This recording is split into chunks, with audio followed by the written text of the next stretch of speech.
गरीबी। आज के समय में गरीबी न्यूज़ के लिए सिर्फ एक हेडलाइन है। आज के समय में गरीबी नेता के लिए बस वोट मांगने का एक साधन है। 5 साल में एक बार जब चुनाव आता है तो गरीबी शब्द बहुत तेजी से लिया जाता है, मीडिया के द्वारा भी और नेता के द्वारा भी।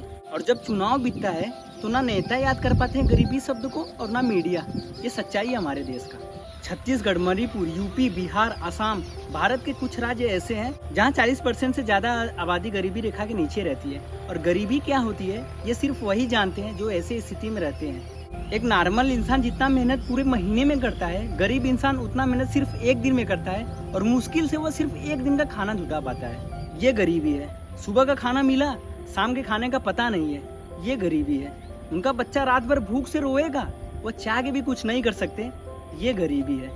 1952 के चुनाव से लेके 2024 के चुनाव तक हर चुनाव में गरीबी का मुद्दा उठा है। नेता हर चुनाव में गरीबी दूर करने का वादा भी करते हैं, बट आज तक गरीबी दूर नहीं हो पाई है। सोचने वाली बात है।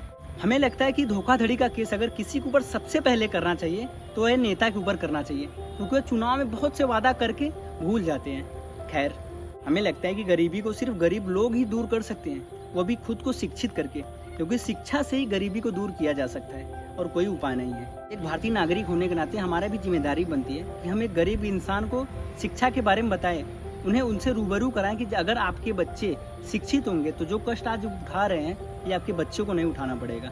और हम उन्हें कलाम साहब और भीमराव अम्बेडकर सर के बारे में बताएं कि कैसे वह गरीबी से लड़के पढ़े और बाद में जाके न सिर्फ अपनी बल्कि खुद देश की भी तकदीर बदलने में उन्होंने अहम योगदान दिया। हमें लगता है कि देश हमें बहुत कुछ देता है, तो बदले में हमारा जितना योगदान हो सके देश को विकसित करने में, देश को सुधारने में, उतना हमें अपना योगदान देना चाहिए। धन्यवाद।